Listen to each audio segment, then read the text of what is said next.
Bonjour mes amis, on continue ce matin avec le chapitre 11 de toujours, long, difficile, mais extrêmement intéressant et riche. Alors, on est arrivé au verset Kaf Aleph, au verset 21, qui dit la chose suivante.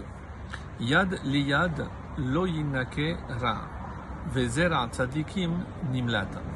Alors, yad liyad, si on devait traduire littéralement, ça donne main dans la main. Alors, les explications que donnent ici les commentateurs, c'est une allusion à un serment. Puisque pour un serment, on se tope la main, donc c'est main dans la main, donc pour faire un serment.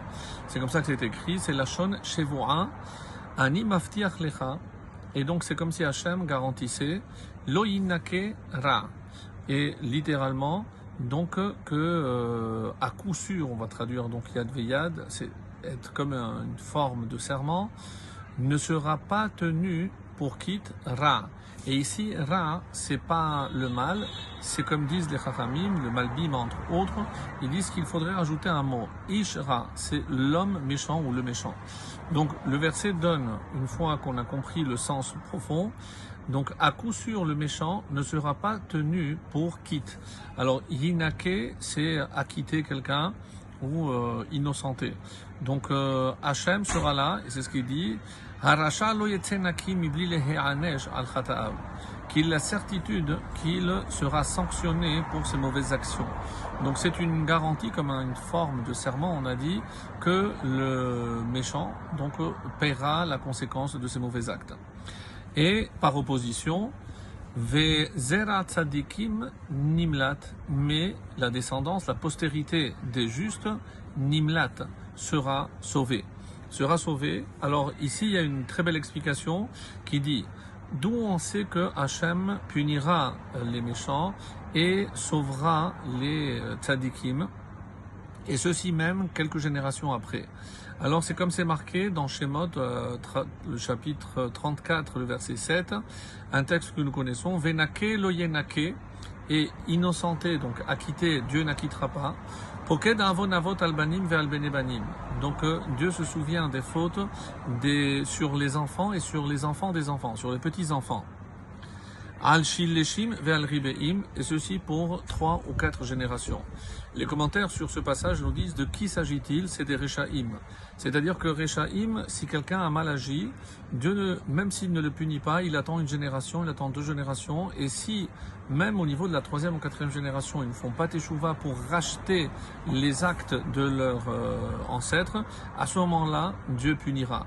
Mais évidemment, il ne les punit pas uniquement par rapport aux fautes des ancêtres, mais par leurs fautes. Parce que s'ils avaient eu le mérite, alors Dieu aurait pu nettoyer, littéralement les nakot aussi, la même racine, nettoyer et les fautes des ancêtres. Par contre, quand on dit que la descendance des justes sera sauvée, nital mera'a, donc il ne lui arrivera rien de mal. Pourquoi? Bizrout avotav, par le mérite des pères. Comme c'est marqué, ve'oseh chesed la alafim, Dieu fera du bien la alafim pour 1000 générations, mais pour qui? L'inverse des Rechaïm, les Ohavai, ceux qui m'aiment, ou Shomrei Mitzvotai, ceux qui observent mes commandements. Donc on voit la rétribution au niveau des Rechaïm et au niveau des Sadikim, en écho au verset de Shemot.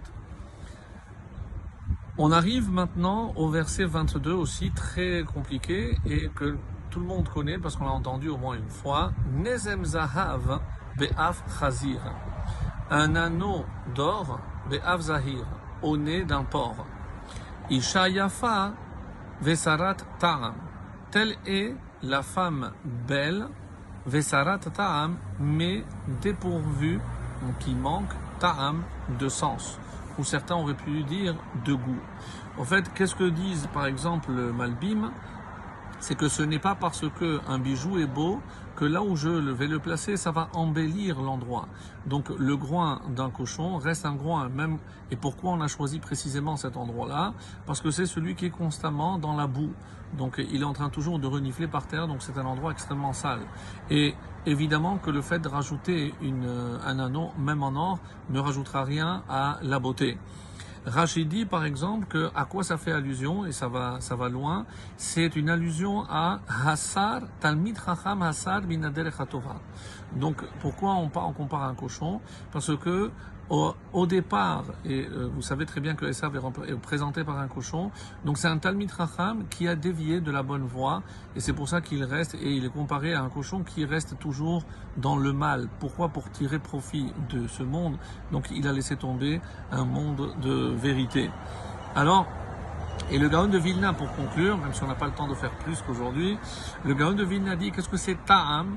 C'est les initiales de Tov, donc ce qui est bon, Arev, ce qui est agréable, et même Mo'il, ce qui est utile.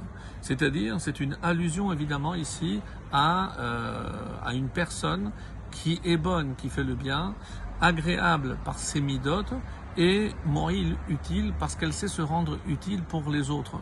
Donc c'est ça ici, Sarat Ta'am. À quoi ça servirait donc une personne qui a un cadeau précieux comme la Torah, donc on parle ici évidemment d'un anneau en or, mais à qui il manque toutes les midotes, la bonté et le fait de se rendre utile, le chesed pour les autres. Donc c'est lui qui est comparé à un cochon. Très très bonne journée à tous.